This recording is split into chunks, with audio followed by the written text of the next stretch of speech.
Awesome. Thank you. Thanks to DDC for having us here, and hopefully all of you guys are caffeinated. After the lunch session is always a little tough. I figured we could start with a quick round of introductions, similar to the past panel. So Audrey, if you don't mind kicking off. Sure. Hi, my name is Audrey. I head up marketing at the Woobles. If you haven't been blasted by our ads, I must be doing a bad job. But if you haven't heard of the Woobles, we sell Learn to Crochet kits. So we give you everything you need and video tutorials to make your cute animal plushies. And I'm Ankur. I'm the SVP of Growth at Coterie. We make the highest performing diapers on the market, and they tend to help parents sleep a little better and have some fewer rashes. Excellent. Two very different brands, so it's hopefully some great examples for you guys to pull from. My name is Manu Matthew. I'm going to hopefully moderate this session. I'm co-founder of a company called Cohora. We are a customer engagement and activation platform. We help D2C brands retain and grow their existing customers. So really excited to be here. So I'm going to kick things off with one of our first questions, which is, maybe Audrey, you can start. How do you guys define post-purchase optimization? Yeah, I'm going to answer a different question to try and answer this question, which is, what does it mean to be customer-centric, and how do you define customer strategy? Because I'm a firm believer in post-purchase experience is simply part of your customer strategy. Especially, I'm sure we're all here because we believe in the power of D2C and we want to drive customer value. So as we think about post-purchase as part of customer strategy, it's a matter of understanding the customer objectives, and specifically understanding what are your different customer segments, what are the different objectives you're trying to drive, and then also going from there, mapping out each segment's customer journey. A lot of these sound like, they come from a textbook, but I have a real life experience in seeing these customer journeys really make a difference, because what you do is focusing your efforts on the what I call moments that matter along the journey. A lot of those moments that matter actually are part of the post-purchase experience.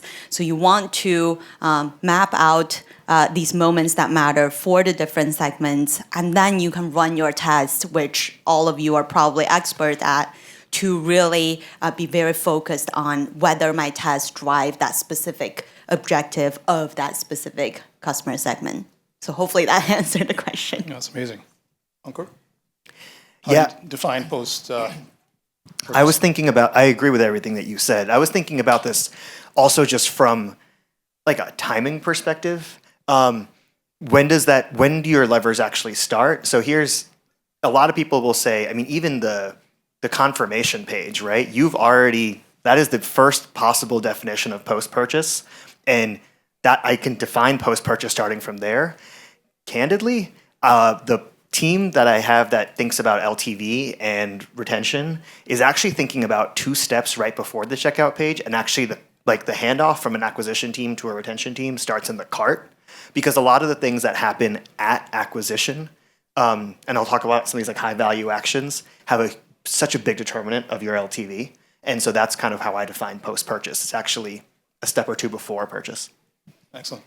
No, it's interesting. You both have mentioned something pretty critical that we see in a lot of growing brands, and that's what I define as a brand-centric strategy, where you end up adopting a lot of technology as you're growing. And inevitably, what that leads to is a sort of a fragmented customer stack. So it's so at that point, trying to optimize a journey becomes increasingly hard because every piece of technology in your stack has a little signature that describes your end customer. So I love the term customer-centric. Big fan of that. So you both kind of mentioned an interesting sort of phrase and term. You mentioned moments that matter, Audrey, and Ankur, you mentioned high-value actions. So maybe I can start with you. What's an example of a high-value action? Yeah. So I was inspired. I wish I came up with this, but I didn't. But I was inspired by, this is before I was... Take the credit. Yeah. I applied it at Coterie. Before I was at Coterie, I was at a company called Ampush, and one of our clients at the time was Stars, which is a content streaming platform.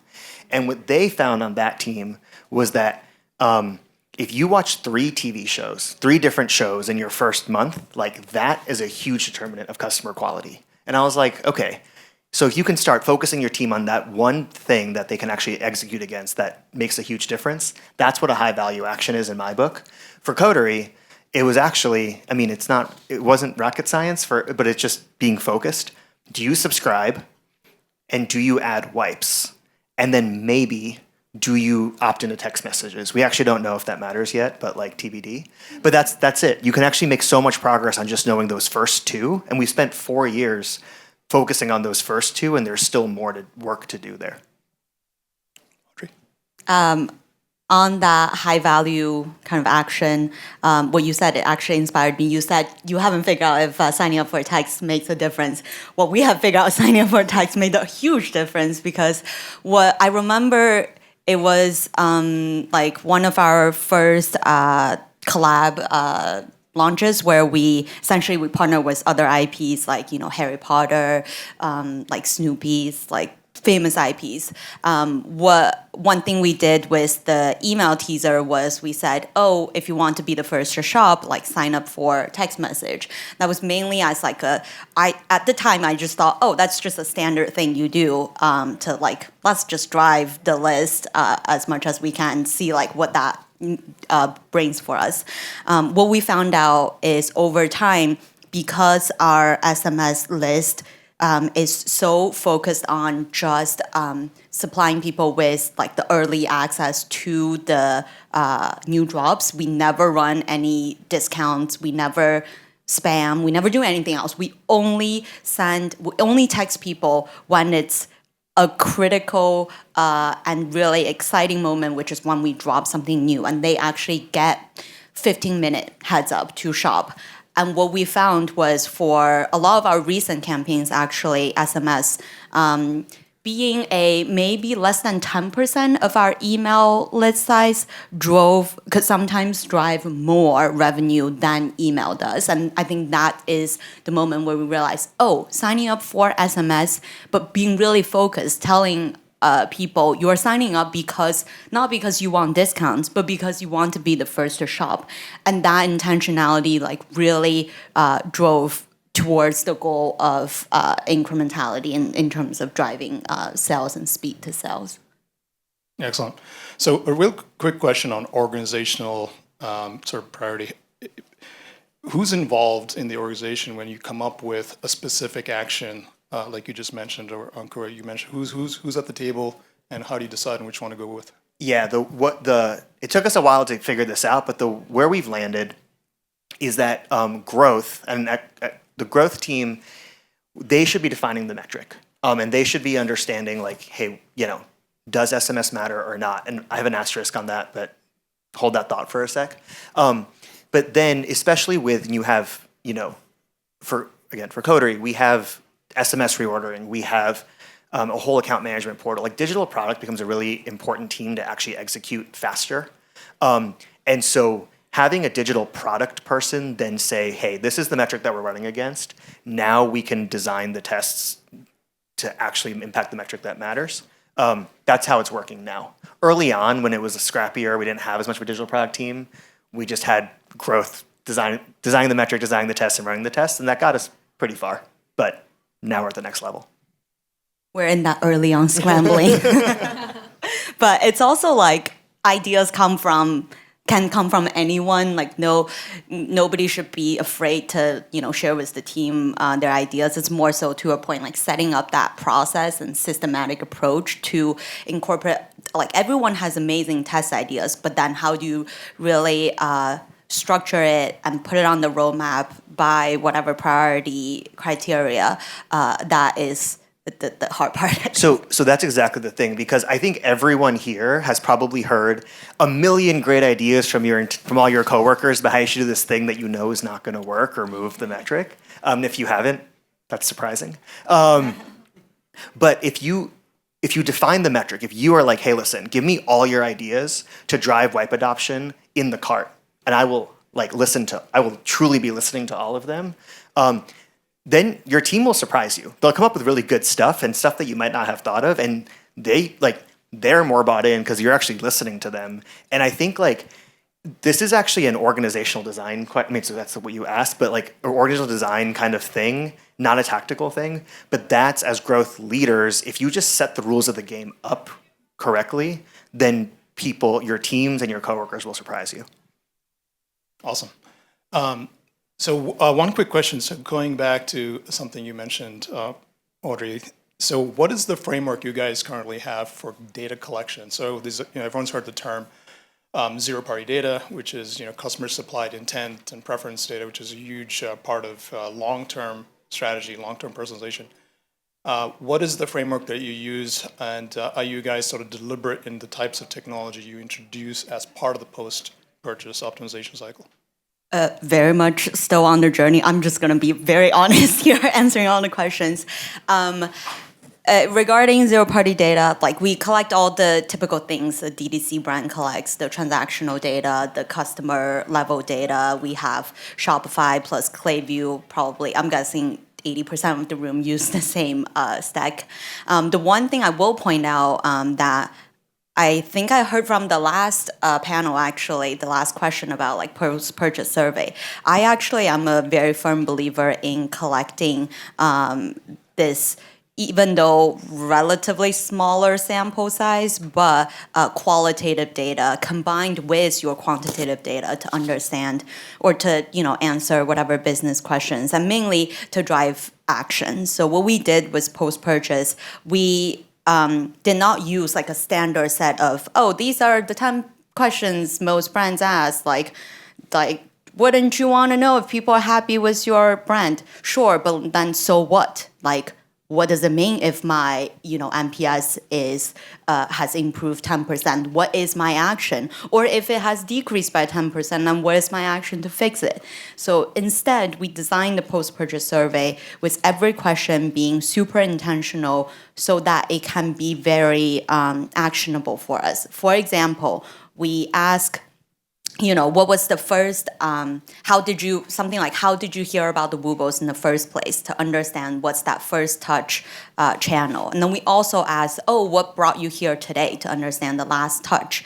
Even with all the fancy attribution tools, nothing beats an honest survey that like people just answer for us to use the data as proxy to understand, okay, like we can map out over time, as Q4 ramps up, I'm just making this up, Meta has increased in, first touch, but, YouTube has decreased in the last touch or whatnot. We can take very specific actions if we ask those specific questions for that purpose. So on that front, I just want to, if you guys haven't taken a closer look at your post-purchase questions and why you ask those questions, this is something that you could start doing today to make a difference and collect the data over time. Yeah, I agree. Our post-purchase survey was like the first kind of like tagging, methodology that we had, and it gets us far. And I think building on that is like, especially with zero-party data, you can start small, and you should start small and simple. Just think about what's the first order of segmentation you want to do. Frankly, knowing exactly which set of products they bought on their first purchase probably gives you like 50% of your, what the kind of value you can get from zero-party data. Okay. The buyers that buy this category versus this category have very different retention curves. How do I guide them through their life cycle? And then you can supplement that with just one layer of qualitative data. How'd you hear about us? I guess for you it's different for crocheting because it's not like competitors. For diapers, like who are you switching from? That one layer of additional data opens up a year's worth of life cycle marketing and retention optimization that you can then do and then add more stuff into later. I just thought of a random application example of how we use post-purchase data. We actually use this to make a case study for us to go after bigger licensors. So we launched BT21, which is I don't know if anyone is like a K-pop fan. It's like the K-pop band BTS's cartoon characters. We launched that collab, and in the post-purchase question, we asked, "Have you heard of BT21 before making this purchase?" For people who purchased the collab, we actually found out with something like 70% of the people hadn't even heard of BT21. So we used this data to prove that the Woobles now has the brand power to take you, niche licensor, to be known by more people. And we use that to get, talk to other licensors we want to work with. So I also would urge people to just be creative in using the post-purchase survey. Excellent. Just as a quick show of hands, how many brands here have a dedicated data analytics team that helps with post-conversion analytics? Show of hands. Wow, awesome. Just a couple of you guys. So this actually brings me to my next point, that one of the things I learned between Ankur and Audrey is that you have a data analytics team that helps you, and you do not. I was. Oh, you are the, okay. Part of me was the team. It wasn't always that way, but now we have one. Just so you know, Audrey's pretty amazing. She has a dog, a cat, and a 4-month-old. This is my break today, so I'm very happy to be here chatting with you guys. And a full-time job. I don't know how she does it. But in any case, can you just speak to sort of the benefits of having a data analytics team, and in your case, sort of the wish list of having a data analytics team? Yeah, the way our data, and so we didn't have one, and then when we did have one, it was focused on infrastructure versus, doing a bunch of reports. But the data infrastructure, like I said, it can start out small. Anytime we collect data on a customer, whether it's a post-purchase survey, whether it's an email open, whether it's another survey that we ask them, are we just linking it back to the same customer ID and just connecting those things together? That is a pretty big job and gets you really, really far. And that's kind of what they spent infrastructure-wise the first year or two doing, just like integrating different data sources and adding on new ones. The future, well, the present and the future, now you can get really cool. And this is like where beyond, this is the next level of you can start now stitching that stuff together, and you can put some pretty cool data science models on them. Now, that's what the data team is going to do. It doesn't, whatever that model is doing for now, we'll just say it's a black box, it still results in tagging a customer by a certain razor that is useful to me as a growth person. So whether before, if I knew who they switched from, it might have just been the 20% of people that answer my post-purchase survey, or what value props they care about. Again, my coverage was low. Now with these data sources stitched together, they can probably infer that for another 30% of the population and enhance the quality of my tags. So the small testing I was doing for the past year on little segments, overnight can double in impact because more people can get tagged. Excellent. Audrey? My wish list is to have someone to set up the infrastructure, but also I think setting up the infrastructure is probably the hardest first step to take. Right now, the way we're quote unquote hacking it is our retention person. Essentially, yeah. I'm kind of training him to be a data-centric, customer-centric person, so that he is actually the one setting up the customer segments. Like, we're still doing the steps, but granted, all the data is not in the same platform, but we can still run those tests in the small ways or whatever we can with the current system, so that once we have a comprehensive data infrastructure, we can make a bigger impact on the tests. Awesome.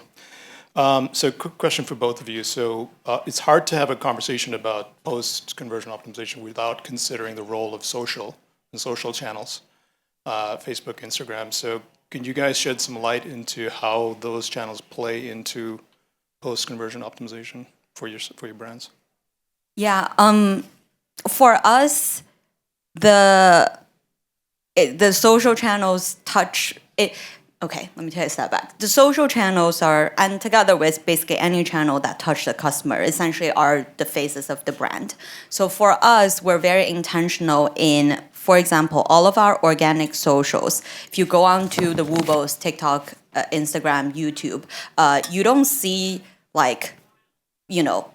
pretty pictures of the product against a colorful background. We might have maybe a few, but most of the posts are not like that. Most of our posts actually are intentional to entertain. We want the organic social to entertain so that the audience and people, whether they are Wooblers or not, they at least have a positive emotion towards the Woobles content. I think that emotional affinity and love goes a long way, whether they are 20-time repurchaser or they've never bought anything from the Woobles before.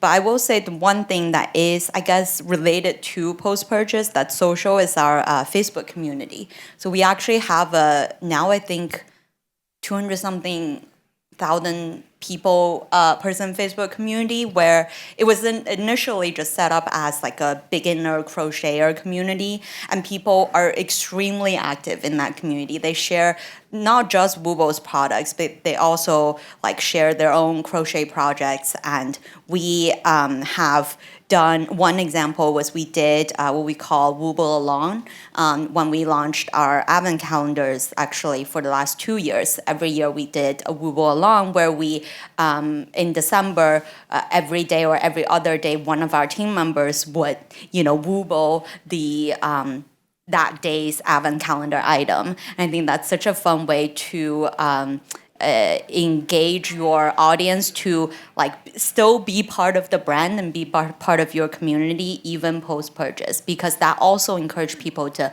open up their products and try them out. Absolutely. Yeah, we're actually, I think you guys are more sophisticated than we are when it comes to using organic content for re-engagement. Our organic content, we invest in it, and it definitely it's definitely targeted towards that existing customer. We're not using organic social for acquisition in a meaningful way.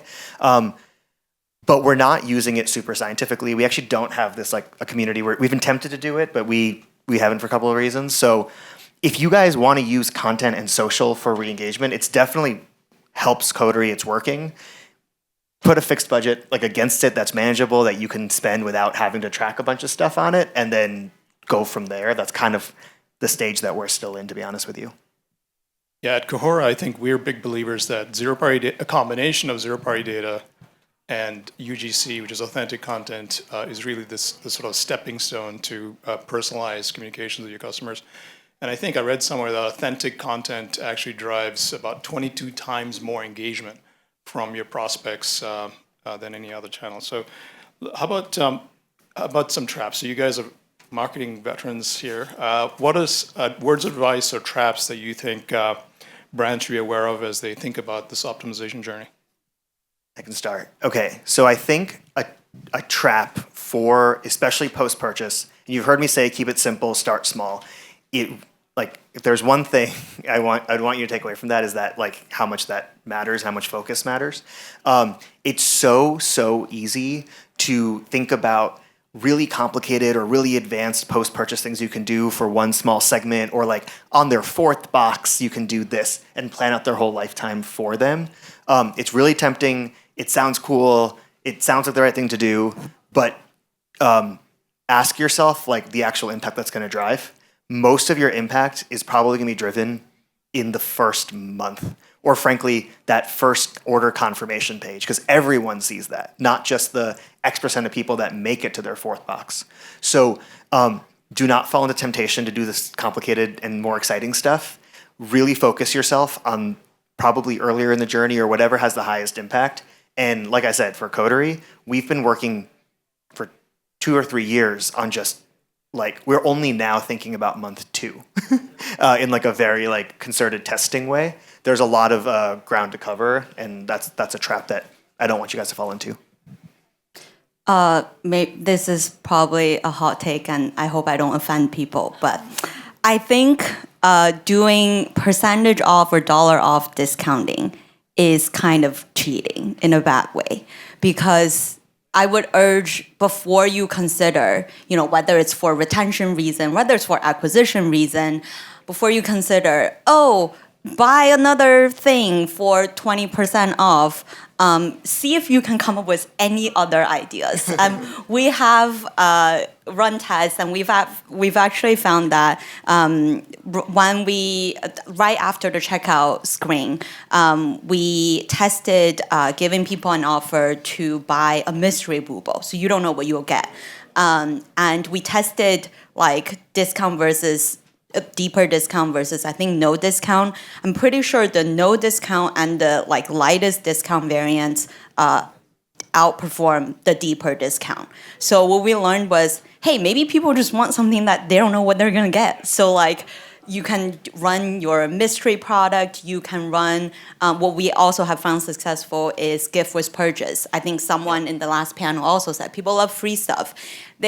A $5 off versus giving them something that's worth maybe less than $5 but feels like it's worth more, that's a smarter move. So I would recommend, this probably goes beyond post-purchase, to really think before you put out a discount. And also the downside of that is you're training your customer to create that habit of, I'm not gonna shop until they give me a discount, because they'll always give me a discount.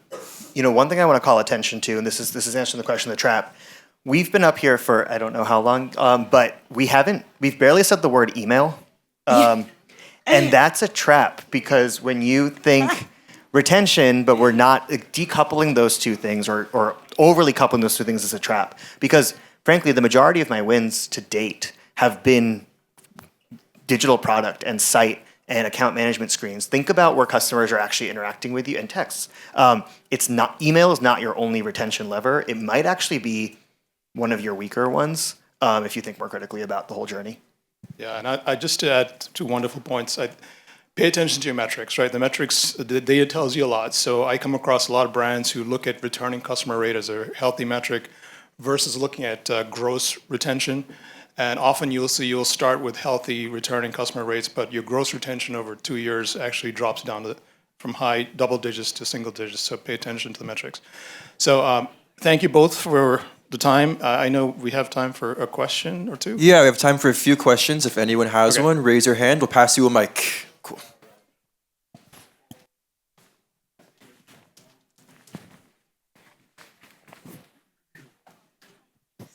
Thanks.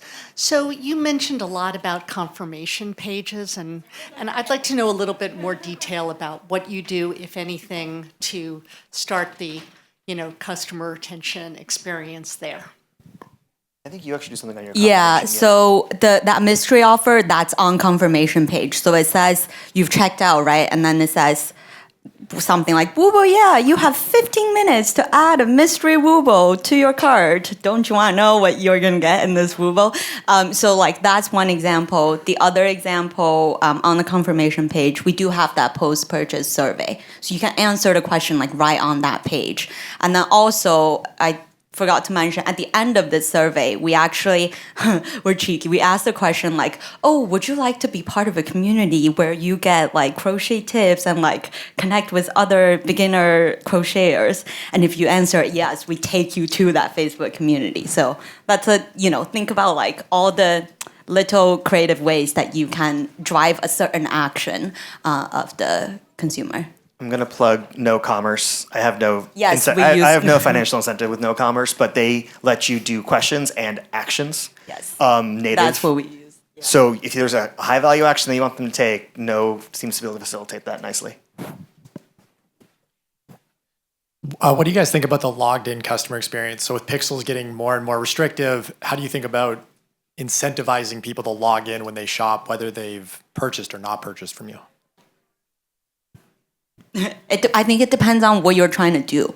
Like if you're just trying to sell something and logging in makes it harder for someone to buy something, then think twice. But for us, we are in the very beginning journey of our like customer accounts. For us, because there are so many Woobles products, we think this is a way to drive like collectability, to drive like gamification of like the account logged in experience. That's worth it for us. But again, that's driving that collectible behavior of that specific collector segment. I think in the case of like private communities or brand-owned communities, that logging experience is a critical piece of the equation because that's really how you gather and measure sentiment and a whole bunch of other things. And yeah, one more question? Is all the time we have for now, but we do have an afternoon break later on today. Please ask more questions. We'll give a round of applause. Thank you.